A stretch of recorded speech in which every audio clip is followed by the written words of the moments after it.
Okay, some of you are new, some of you I do know. My name is Danny Quaranto. I'm an acupuncturist. I've been an acupuncturist for 28 years. And we're going to talk tonight about digestive problems, digestive solutions. So I think it's probably a good idea just to kind of go through the digestive system and follow it from a healthy perspective. So we see food, and right then our digestive process starts right from the beginning, right? We start to see a food, and we start to associate the taste of that food, and that taste of that food starts to make enzymes be produced in our body so that we're able to take in that food. So the smells of food, all of those things get our digestive system prepared to start digesting that particular food. So then we take a bite of the food, and you start chewing the food. What that food does, what that chewing does, is it helps you to break up the cell membranes in that food so that you can liberate enzymes into your mouth so that it'll digest that particular food. What I mean by that is every food that's out there has its own particular enzymes to digest that particular food. They're very specific. So when an apple falls off the tree and it hits the ground, it starts to turn brown. It starts to turn brown because the cell membranes have ruptured, and it starts to liberate the enzymes into the fruit, and you start to digest that fruit. Same thing, when you take a bite of something, you start to liberate the enzymes that are already in the food to digest that food. You also liberate your own enzymes to help you to digest that food, and that's really important, especially if that food has been processed or cooked past 118 degrees. If food is cooked past 118 degrees, the enzymes are not there to digest that particular food anymore. Now you have to manufacture those enzymes. So here we are, we're chewing the food, and whether the enzymes are in the fruit or the food, or you're making them, you're going to be starting the digestive process. So the food goes down the esophagus and gets into the stomach. Now the stomach is, a lot of times people have the picture of a stomach as this big bag of acid that just kind of sits there, and then the food comes in there and it plops in there and it dissolves. If you look at the stomach in a dissection class or something on a cadaver, the stomach is flat. It's like a pancake.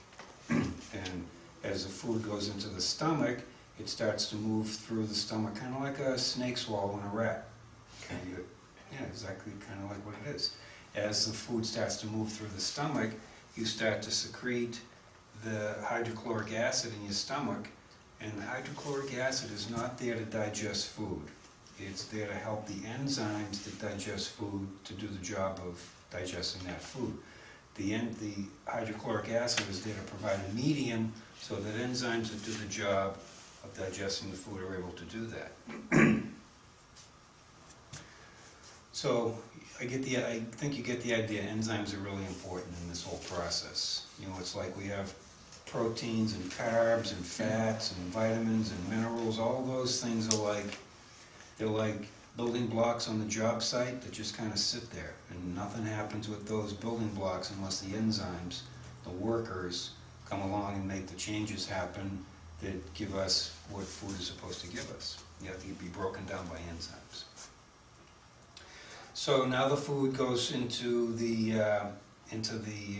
the stomach, it leaves the stomach, and it goes into your small intestine. The first part of your small intestine is a duodenum. So sometimes people talk about a duodenal ulcer. That's where you're getting it. It's right in that area. Just as the food comes out of the stomach, that's where you get that duodenal ulcer.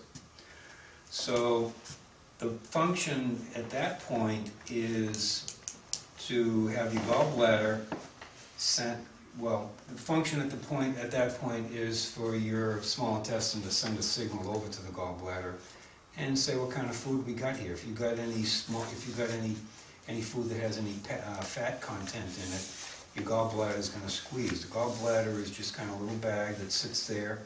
Your liver makes all of the bile that's in the gallbladder. All the bile gets made by the liver, and it gets stored in the gallbladder. The gallbladder is just kind of like a storage bag, and it sits there, and it waits for the signal from the small intestine to say, hey, we got some fat over here, send us some bile. So you get a little squeeze from the gallbladder, and the bile squirts into the small intestine, the function of that bile is to coat the food, again, so that enzymes are able to get at that food and digest that particular food. So here we are at the beginning of the small intestine. Now the small intestine is about 30 feet of coil in your gut, kind of just, runs back and forth. There's about 30 feet of it. And the function of your small intestine is to draw and absorb nutrients out of the food, break it down, and have it be absorbed as those nutrients into the bloodstream. Remember, this is a healthy process now, so we're going to go back on some of these areas here and kind of talk about when some of those areas aren't working so good. So now the food this small intestine, its job is to extract all the nutrients out of the food. So by the time it gets to the end of your small intestine, there's no more nutrients left in there. And now you've got this little valve over here, like, your stomach, small intestine kind of winds over here. It finishes over here on the right side of your lower abdomen. That's what you call the ileocecal valve. So ileo for the small intestine and cecal for the large intestine. There's a little valve there that dumps that waste product. They suck all the nutrients out of the food, and now it's going to go into your large intestine. And that valve is a one-way valve that allows that to happen. So now your waste product goes up this way here, and it goes over here, and it goes down here, and then it goes out. That's the large intestine over here. So its job is to get rid of the waste products. It helps also with regulation of some of the water metabolism in the body. If you don't have enough, you can get some of the water recovered from the stools that are there too. So that's a healthy digestive transition. That's what's supposed to happen. So if you only have 2 teeth, then that's probably not a good start, right? Huh? It's probably a bad start. Yeah. So, so you might have to make some special, mash your food up somehow and, try and, otherwise you're going to be swallowing whole foods. You're not going to digest things as well as you should be. So, here we go. So we start with the food. Let's say the food is devoid of enzymes. Because again, it's either been cooked past 118 degrees, which is going to destroy enzymes. That temperature is the temperature, which enzymes after that, they're not there. So you have these 3 different types of enzymes. The enzymes that are in the food, those are the food enzymes. And then you have digestive enzymes. Digestive enzymes are the enzymes that you make if they're not in the food that you're eating. You have to be able to digest them, and the enzymes are going to do that. Well, you've got these other enzymes that are really important, and those are called metabolic enzymes. Those are enzymes in your system that help you to do things like think and breathe, kind of important things. You have to use enzymes to be able to help you to do those processes.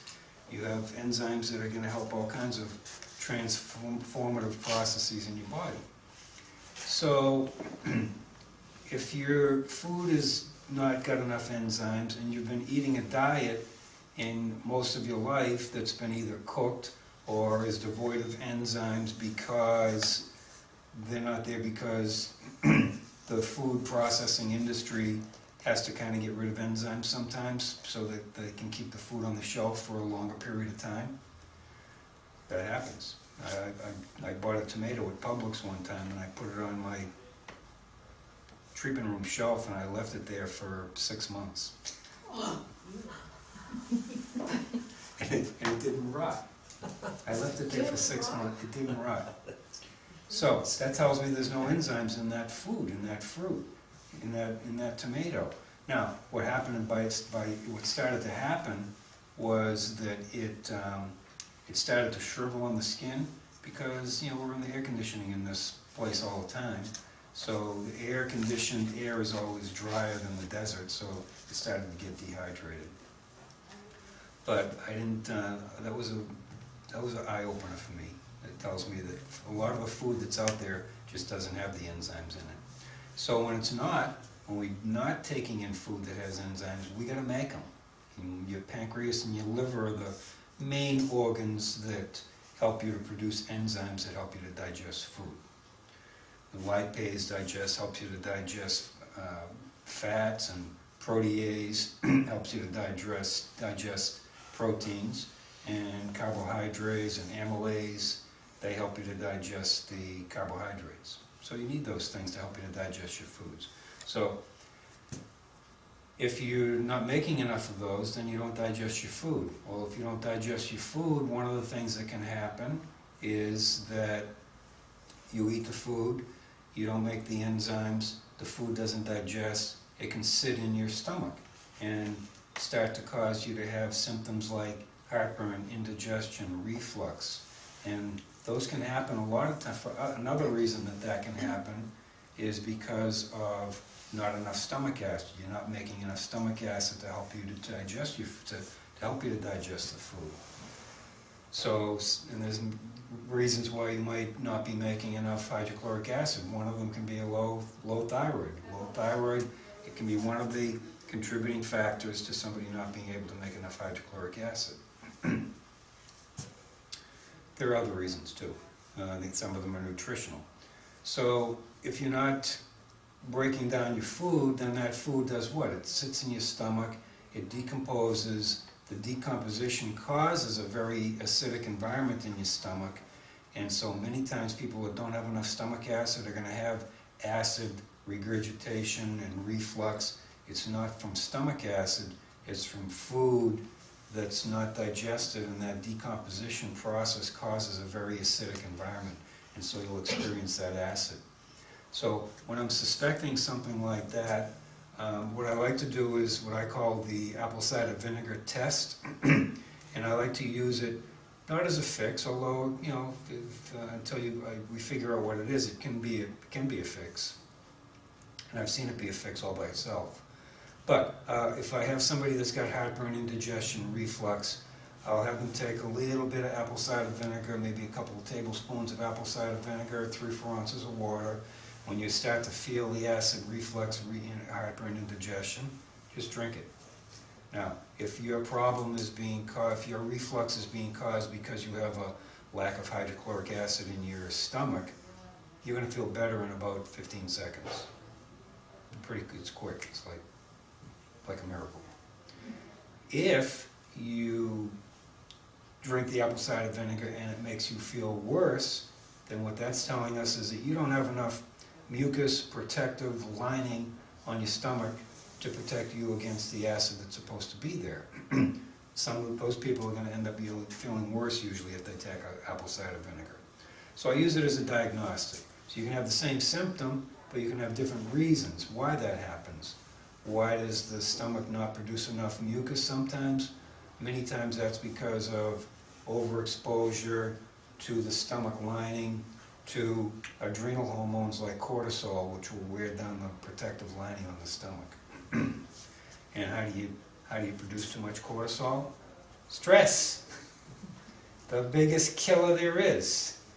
Stress will cause excess production of cortisol, which can wear down your stomach lining.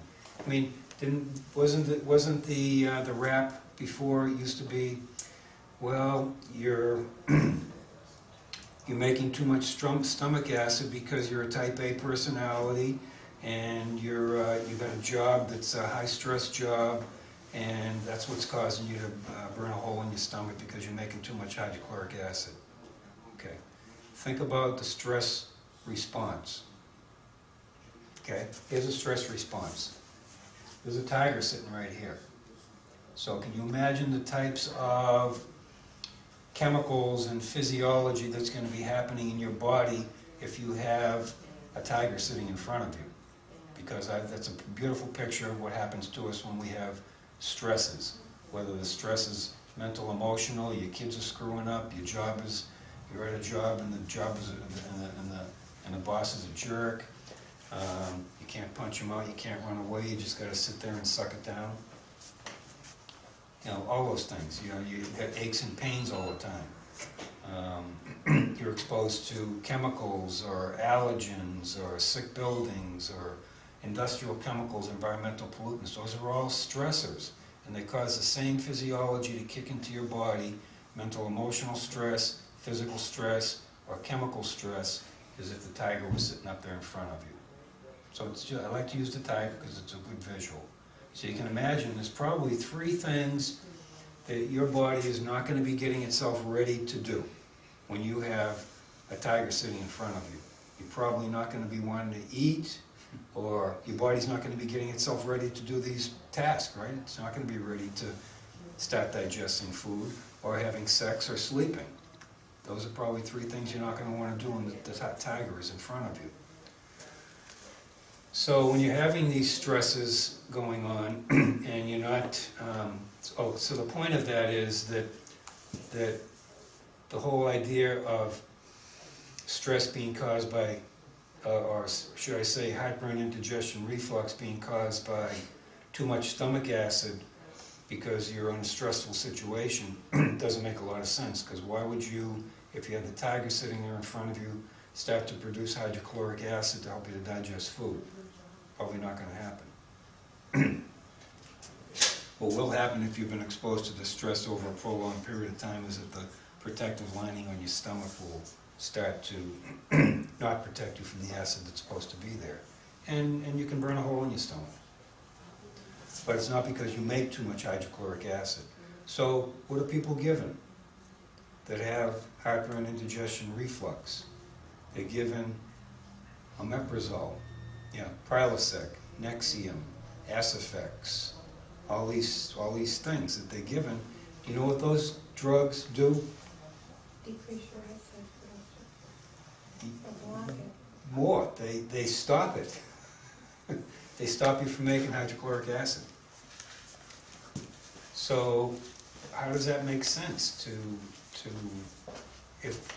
if you're the place where those drugs have a use is if somebody has a hole in their stomach, they have an ulcer, and it's really burning a hole in the stomach, and you don't want any irritation from the acid that's supposed to be there, so you take those things, it stops the production of acid until your stomach heals itself.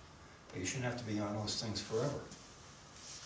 That's about the only case where I can see that it makes sense to take those types of things that stop your body from doing a process that it's supposed to do, make stomach acid to help you to digest food.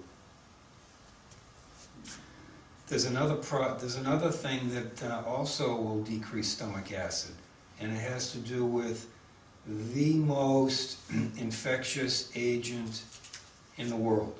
It's the estimate is that half of the world population, half of us, half of you guys have H. pylori bacteria.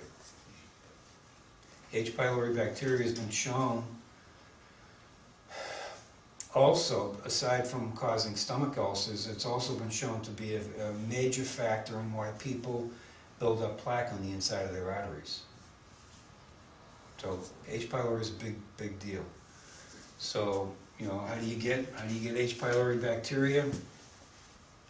Probably French kissing your dog. Well, I half joke. Sometimes people come in and I'm treating them, and they have H. pylori, and I do things to get rid of the H. pylori bacteria, and they go home and they get infected again. Well, how'd that happen?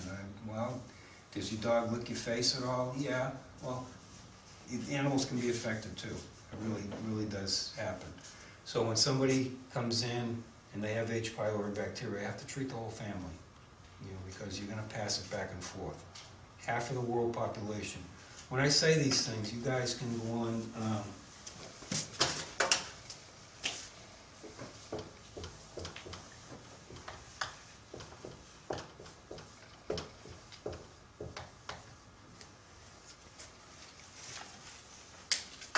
Go on PubMed.com, and PubMed.com is a repository of all of the scientific studies, and this is a repository of the National Institute for Health. This is not just Googling something and getting a bunch of information from somebody who wants to sell you something. Okay, these are all the scientific studies there. And punch in H. pylori and infection. Just punch in H. pylori and see what comes up. Could you say that word a little slower? I still didn't get it. It's H, what? H. pylori. Pylori? H. pylori. I never heard of it, that's why. Yeah. Yeah. H. H. H is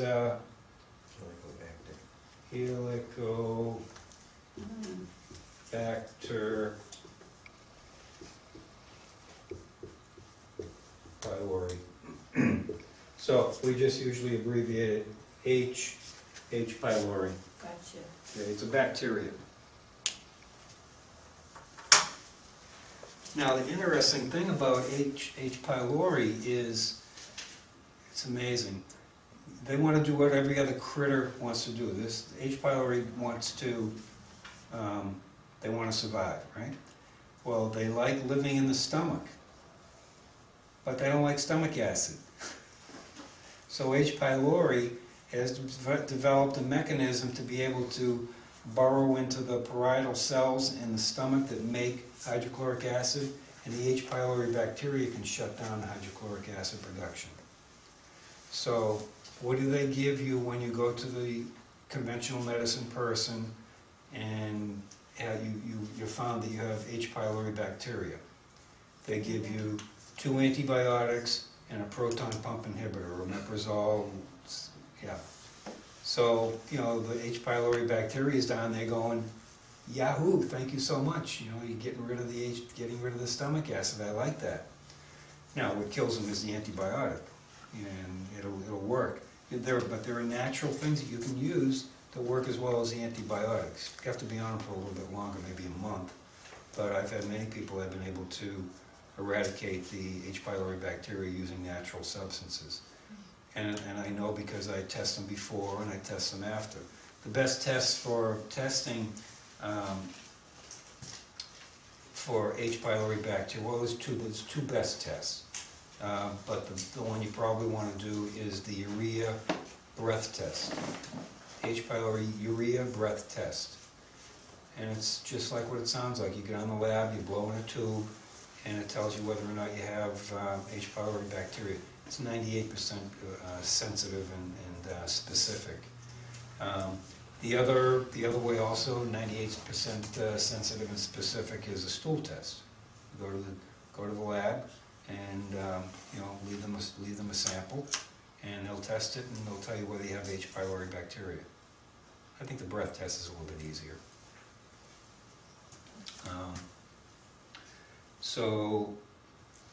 Okay, so here we are. We're in the stomach and starting to go. Now, what happens? Your gallbladder was removed. You don't. And they lie to you, you know, they lie to you. They tell you, you know, you're going to have your gallbladder taken out and all your digestive problems are going to be taken care of, everything's going to be great. It's not true most of the time. Because, like I say, your liver is still making the bile, and a lot of times the reason that you had to have the gallbladder removed in the first place was because your liver was producing the bile at too thick of a viscosity. In other words, it was too thick, which is a fertile ground for making gallstones. What's one of the major reasons that people can have gallstones and thick bile, slowed down bile, sluggish bile, the thing that is responsible for our metabolism, the thyroid. You have a low thyroid, you're going to have a tendency to develop gallstones.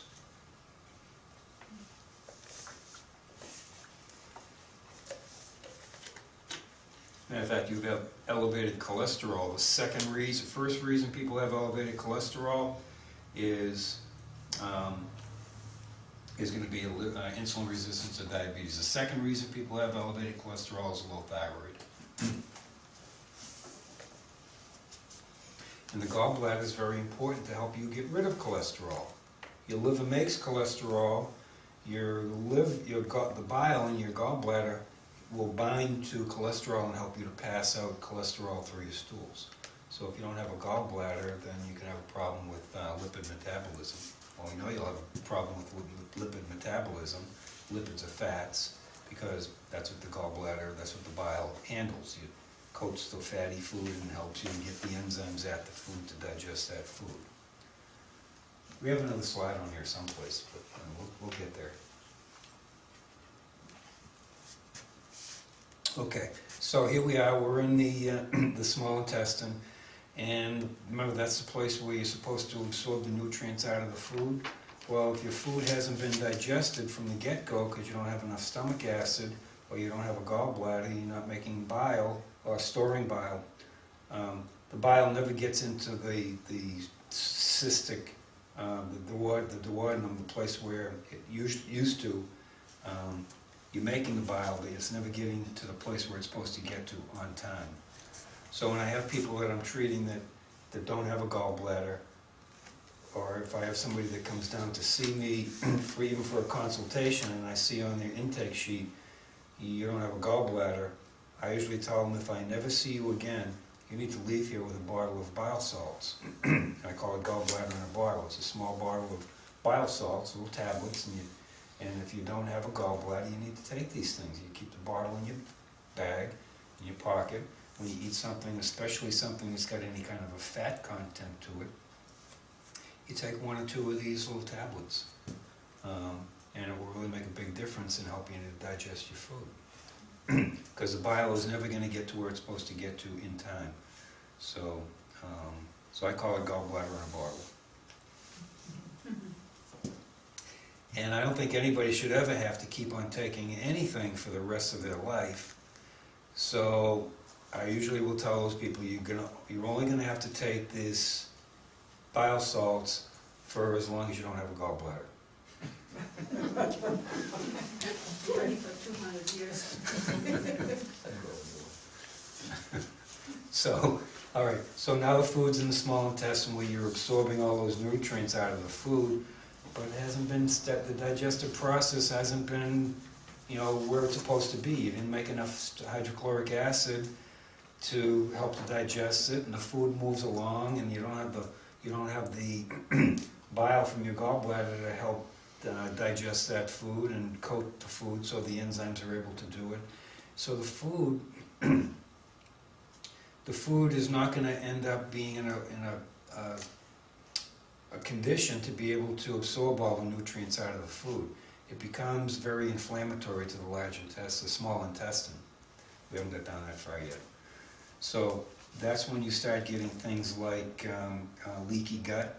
People hear about leaky gut syndrome? Is that anything anybody's heard of? Okay.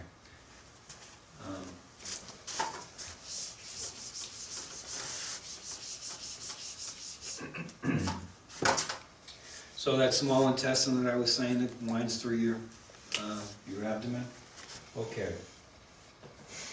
Let's say it's like this long here. Okay. But it's not a straight line. It goes, and this is why it's 30 feet long.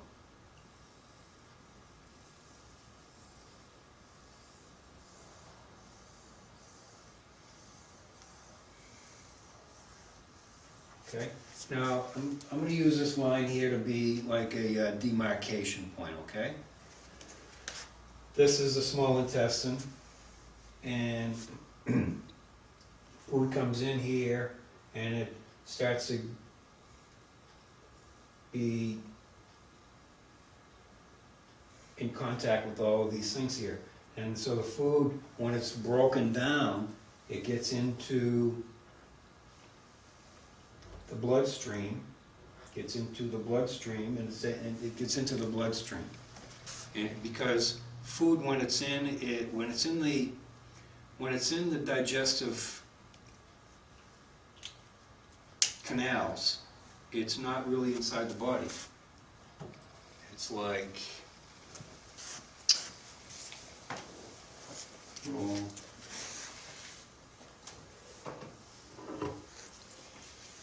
this flag is not, it's not in the vase here. It's not in the vase. The vase, If it was in the vase, it would be part of the vase, right? The vase is just an open container with a hole in the middle, but it's not in the material itself, it's outside of the material. So that's what I'm talking about. If we put food in our mouth, it's not inside of our body, is it? It hasn't become part of our body. It hasn't been absorbed through the mucous membranes, it hasn't been absorbed through the gastrointestinal tract, it hasn't gotten into the blood. It's still outside of the body, and that's the way the digestive system is. It's not part of the body until it gets absorbed into the tissues through the mucous membranes of the small intestine, and otherwise it's still outside the body.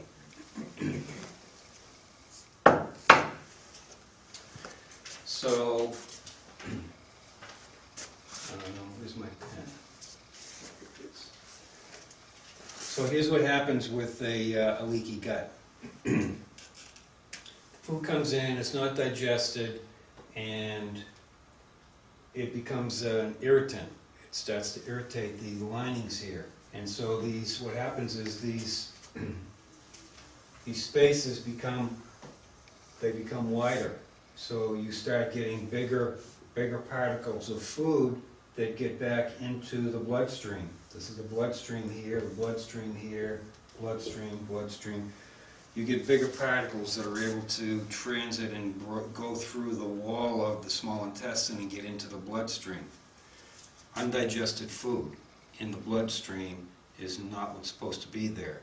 What's supposed to be in the bloodstream is that food broken down to its individual constituents and micro vitamins and minerals and the proteins and all those things. When it gets broken down, that's what's supposed to be absorbed into the system.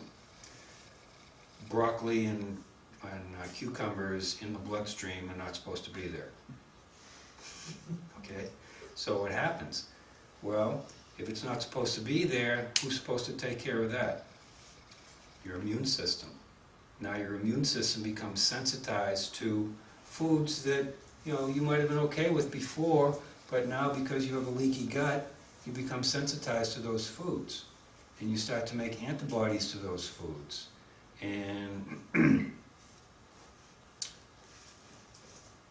then you're gonna have a problem every time you eat. And if and most people eat what? Most people eat the same 15 things every week, right?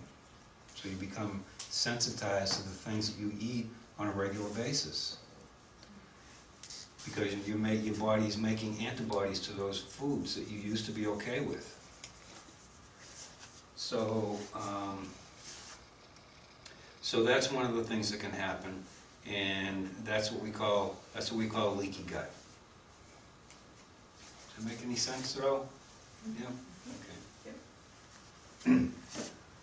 Okay. So here we go. The food's still continuing its way. It still hasn't been digested, and it's wending its way through the small intestine and gets over to the ileocecal valve, and it's still got a bunch of nutrients in it. It's not been digested, so it's still got a bunch of nutrients in it. Well, that food that's got nutrients in it and not just waste product ends up throwing the balance off in your large intestine, which is a major place where you make a lot of beneficial bacteria that help your immune system.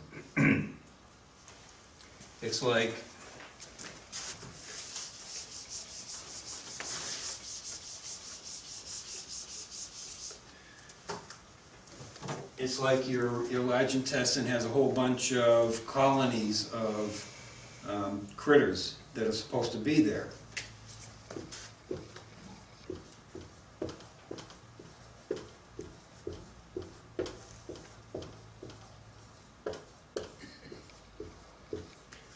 Okay, so here's your small intestine. Here's all the colonies of critters that live in the gut. And they live in harmony and balance because nobody's more powerful than the rest of them. Well, if the constituents of this nutrient-rich food that hasn't been digested end up getting into the large intestine, and it happens to be too many carbohydrates, that's going to form a fertile environment over here for the critters that like sugar and carbohydrates to start multiplying and growing. So here's what happens.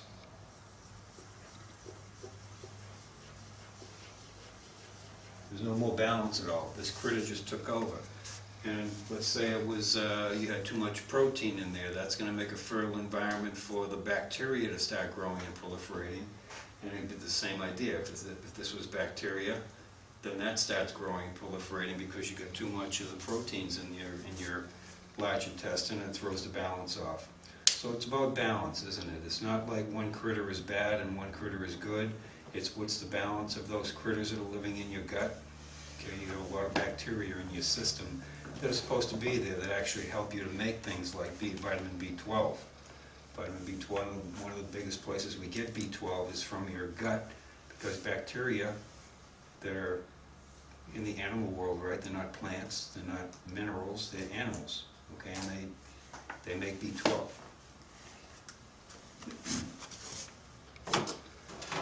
And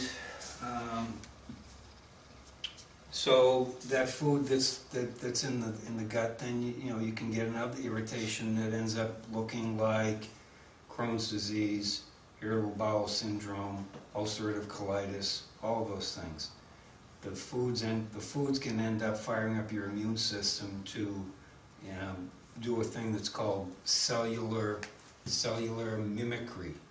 In other words, there are a lot of tissues that we have that mimic the cellular architecture of different foods. So sometimes you can develop an allergy to a food, and it can transform into an allergy to a particular tissue. That's what an autoimmune condition is, isn't it?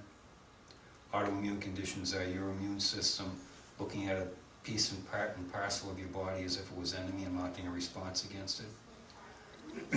One of the major culprits is gluten. And we know that gluten, people that have autoimmune thyroids, if they get off gluten, there are many case studies that have been done that show that people, when they get off gluten, if they had an autoimmune thyroid before, they can get rid of it and it's gone, just by coming off of gluten. Now, yeah, that's not randomized double-blind controlled studies. That's many doctors all over the country have done this. They've had autoimmune thyroid patients, and they get them to come off the gluten, and they find a lot of their patients just get better. Not everybody, but some people just, because what? Because the protein in gluten, it mimics the protein in your thyroid. So when you eat something that's high in gluten, it fires up the antibodies to the thyroid because they fire up the antibodies to the gluten because you have a gluten sensitivity, but that gluten protein is also similar to thyroid tissue. So you can have a thyroid attack by eating too much gluten. And we all know the cure for celiac disease is to do what? Get off gluten. Right? And in the literature, go on PubMed like I said before, and punch in Hashimoto's, autoimmune thyroid, and celiac disease. When you have an autoimmune disease in one part of your body, you're going to have it in another part of your body. And some of them go together like this. One of them is celiac and thyroiditis, Hashimoto's. Another one is Hashimoto's and pernicious anemia. Pernicious anemia is where you're supposed to absorb vitamin B12 into your system. Pernicious anemia B12 gets absorbed into your system through the small intestine. And with this substance called intrinsic factor that helps to absorb it in the small intestine. Well, pernicious anemia is an autoimmune condition where your immune system is attacking that thing called intrinsic factor. So there's that in the literature is very replete. You'll see a lot of references in the literature to celiac disease, thyroid disease, and pernicious anemia.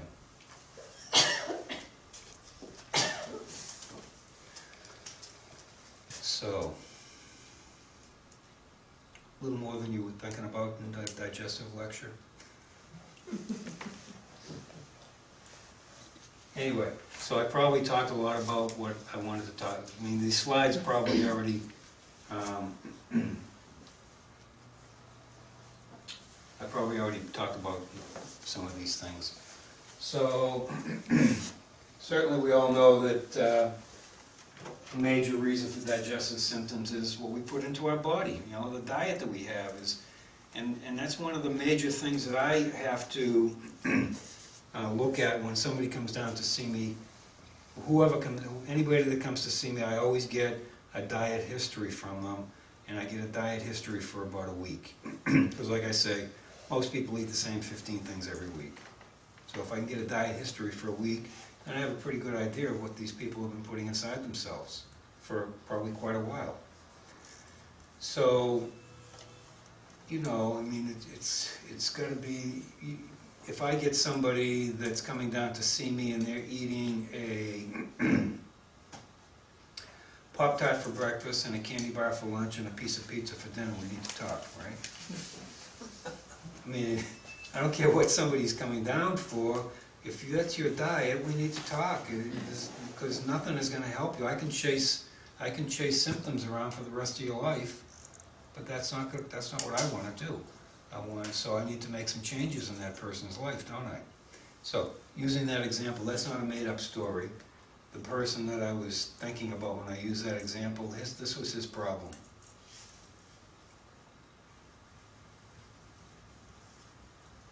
He's still doing this. He's still eating Pop-Tarts and candy bars and that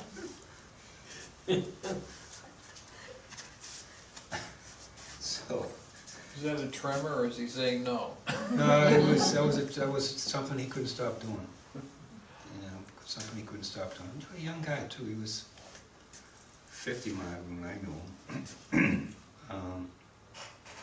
So it can be a big deal. You get the idea that, you know, it's not even, and just in a little bit that we've been talking, you get the idea that it's not really a question of you are what you eat.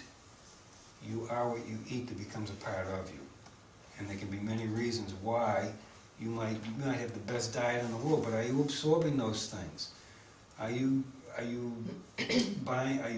getting enough enzymes? So sometimes I'll use enzymes with people, because if their system has been so overloaded for so many years by eating things that are devoid of enzymes because of cooking or processing, then I know that they've had to keep on making those enzymes. Well, eventually, you know, the gallbladder, the liver, the pancreas, they get worn out. So sometimes if you're going to keep on eating those foods, then you're going to need some help taking some enzymes to help you to digest those foods. Now, you take those enzymes because those are the enzymes that are supposed to be in that particular food that you're eating, but it's not there either because of cooking or processing. So, you know, it's always good to eat a little bit of raw food, and it's, you know, and sometimes it's too hard on the digestion if you eat all raw food.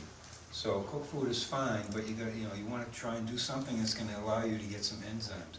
You know, when people have a problem with milk, most of the time they don't have a problem with raw milk, because pasteurization kills all the enzymes in the milk that help you to digest that particular food. I'm not saying that you should even drink milk, but I'm saying if you're drinking pasteurized milk, you're going to make all the enzymes to digest that, and that's a big reason that people that are lactose intolerant. They're lactose intolerant because they don't make lactase. If you drink raw milk, the lactase is in the milk, and most people that are lactose intolerant don't have a problem with raw milk, because it's the enzyme that's going to be able to digest that stuff. Where does the lactase come from? Is it from bacterial? No, lactase is the enzyme that's in that particular, it's in dairy. It's supposed to, it's part and parcel of the milk itself. And when they pasteurize milk, they heat it. And when they heat it, sometimes they boil it. But they heat it, and like I say, if it goes past 118 degrees, then the enzymes are gone. And now you've got pasteurized milk.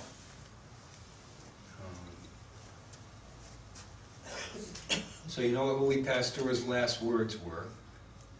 Louis on his deathbed. He had this rivalry with this guy named Beauchamp, and he said on his deathbed, Beauchamp was correct. The germs are nothing. The terrain is everything. So it's not about the critters that are out there attacking us that cause us to be sick. It's about whether or not we're making an immune system that's able to protect us from the critters that are out there. Well, we certainly make milk. I don't know, milk is one of the only products that if you take it through its natural process from the time that it's comes out of the cow or the human, as it goes through the maturation process, it's edible in each stage of development along the way. Like we get sour cream and we get buttermilk, and these aspects of milk are actually still edible even though it's going through the fermenting process. It's true right here. So as you go ahead. I got a question. Yeah. You said anything heated over 118 degrees, which is not very hot. Yeah. But I mean, if you're cooking food. Yeah, right. So you're saying the enzymes disappear? Yeah, they just become denatured. They're not usable. They're not usable to be able to digest that particular food.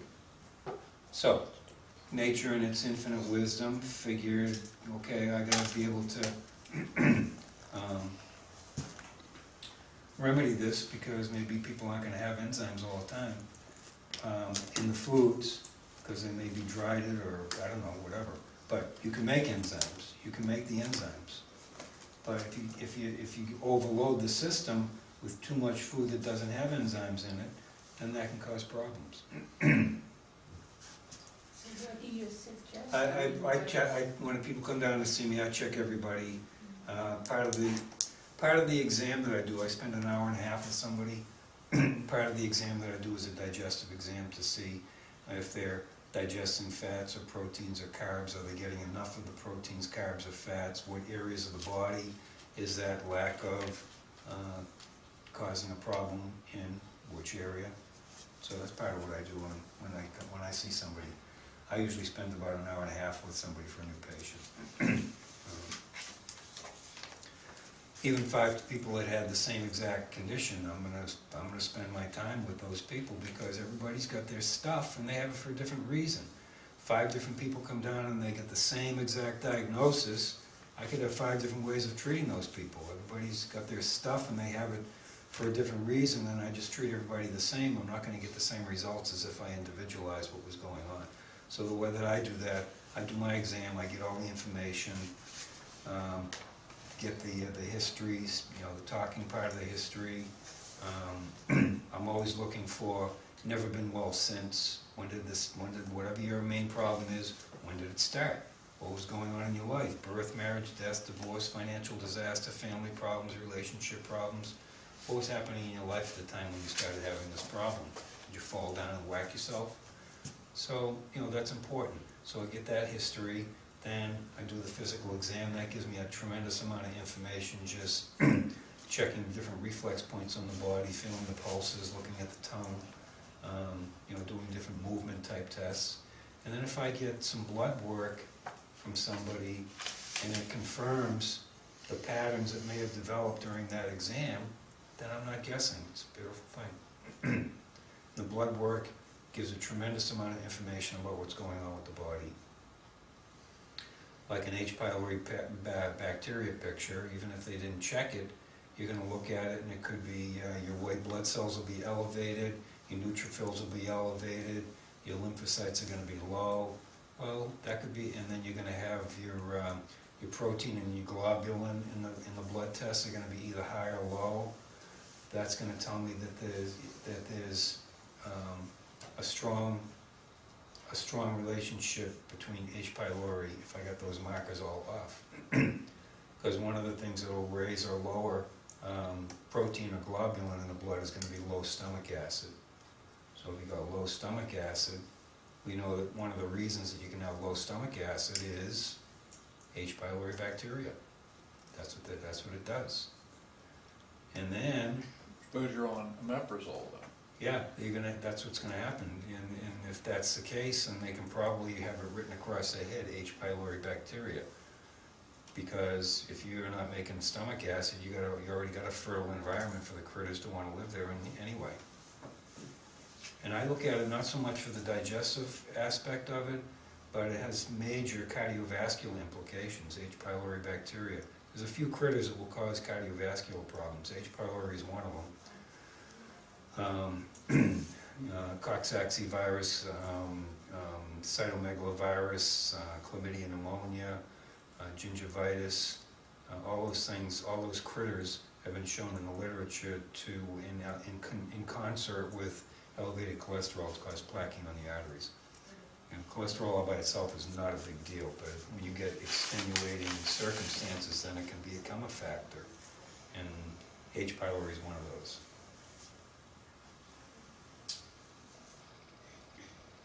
Okay, let's see. 96 billion. I think it's about 5 or 6 of the top 25 drugs in the country have to do with digestive disorders. They're in the top 5 or 6.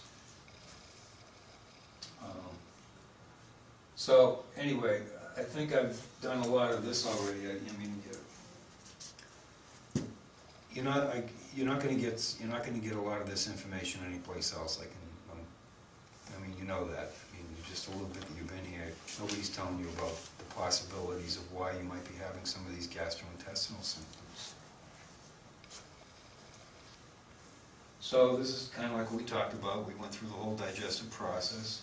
This is a small intestine here that I was talking about, and here's the stomach here, and it kind of joins up in here, and this is one that winds all through the body here.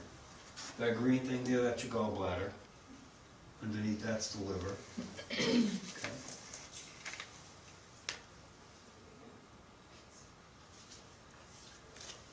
Okay, so what did I say here about enzymes? Yeah.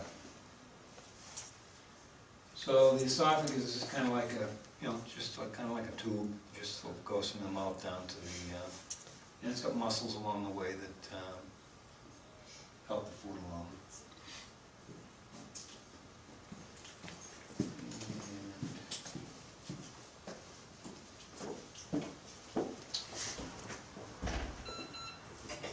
The pancreas is kind of in back. Here's the stomach here, and the pancreas is kind of in back of here.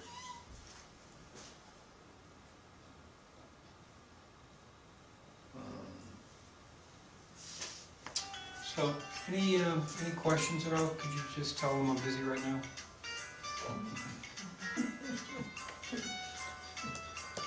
Yeah, somebody's phone is doing the thing. It's not mine, because mine's not making any noise. I don't know, somebody's phone is. Okay. My speaker's dead. Yeah. Back to food. Yeah. Don't raw vegetables have a lot of their own Enzymes? protective systems? Like celery apparently has antibiotics and stuff in it. You know, Mhm. it takes a long time to.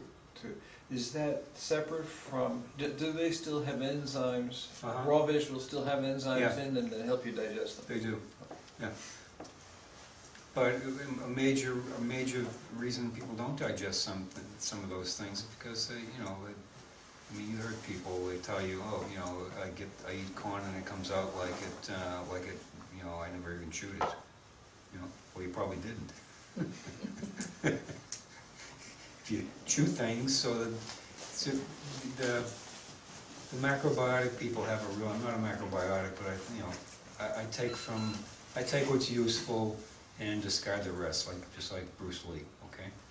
So one of the things that I thought that was very useful, what they used to teach, was that you drink your solids and chew your liquids. So, in other words, you're drinking something, you don't wanna just chug it down, you wanna let it mix with some of the digestive juices in your mouth. So spend some time in your mouth before you just chug a whole thing of liquid. Whether it's fruit juice or vegetable juice or beer, whatever it is, you wanna kind of let it mix in your mouth first before you let it go down. So you kind of chew your liquids, and you wanna drink your solids. So you wanna put something in your mouth and just keep on chewing it until it's liquid, until you can drink it. And so you don't have to, so you've ruptured all of the cell membranes in that food. You know that you got the best chance of you absorbing that food, right? That makes sense? Yeah, go ahead. You were talking earlier about the autoimmune thyroid Yeah. and pernicious anemia, you know, the interrelation. Yeah, And the relationship to food. When those things are in families, how do you explain that? That it's not a genetic thing, that Yeah. it's got something to do with eating? right. And there can be a genetic, certainly can be a genetic component to all of those. The genetic component, you mean a genetic component to the autoimmune part of it? Or, okay, that's certainly a factor. I was also thinking about the genetic aspect of allergic reactions to things. Is one parent has an allergy to something, there's a 75% chance the kid is going to have the allergy to the same thing. If both parents have an allergy to something, 100% the kids are going to have it too. But from the other aspect of it not being an allergic response, but certainly people can have a genetic predisposition to having something, but just because you have that predisposition doesn't mean that that gene has to express itself. So if you know that you, like, you know, you can check around people's ears here, sometimes you'll see a crease on somebody's ear that goes like this, like right where my fingernail is, just goes right from here and it goes across the ear like that, on the earlobe. That's called Frank's crease. And when you have Frank's crease, it's an indication that you have the predisposition to having heart problems. Now, it doesn't mean you got heart problems, it just means that you need to be good. So it can be helpful sometimes to have that family history and know that, who was it, Barry Sears. Everybody know who Barry Sears is? Barry Sears is the guy that wrote the Zone books, dietary books. Well, and he writes it in as the preface to his books, that he came from a family where all the guys, everybody in his family, nobody lived past 50. They all died. His grandfather died, his dad died, his brothers died, uncles died. All the guys in his family would die before they hit 50. So he's at grad school and he's, you know, in his 40s and he's thinking,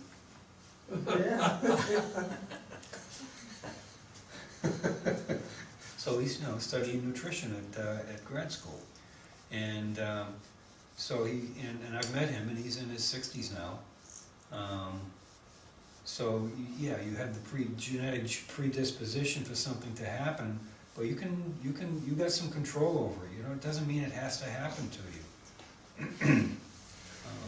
Yeah. So then my question is, you know, we listen to all this, I kind of really understand, I learned quite a bit, I think, understanding what goes on in my stomach or in my intestines, but what can be done about it to produce the right amount of enzymes that we're supposed to be lacking, besides taking the medication? I know. I know. Okay, here's the answer to that question is it depends. It doesn't give me much. I mean, I know, but you see what I'm saying is that, okay, you have your particular problem going on, and other people could have that same exact problem going on. I need to differentiate why you're having that problem, because so there's no general. you could be not making enough stomach acid because you're stressed out all the time. And what's the solution for that? Change your mind. I'm trying to get off the medication. I know it, but you see what I'm saying? It's not like one size fits all. If you told me what was going on with you, I can't say, okay, here, take this for it. I mean, because it might be something different. In other words, you could have some mental emotional factors that are causing your gastrointestinal system to not be working properly. You could be having obstacles to cure that are preventing you from fixing what's going on with your gastrointestinal system. What would be an obstacle to cure? How about Pop-Tart for breakfast, candy bar for lunch, piece of pizza for dinner? That's an obstacle to cure, isn't it? You're not gonna get better eating a diet like that, okay? So you gotta make some changes in that way. If you're constantly exposed to chemical toxins and environmental pollutants and drugs and allergies and sick buildings and those types of things, they can be a factor in why your gastrointestinal system isn't working right. Your gastrointestinal system houses 75% of your immune system. Yeah, 75%. So if you got a gut that's not working properly, you're going to have an immune system that's not working properly. So let me kind of bring it all home in that regard.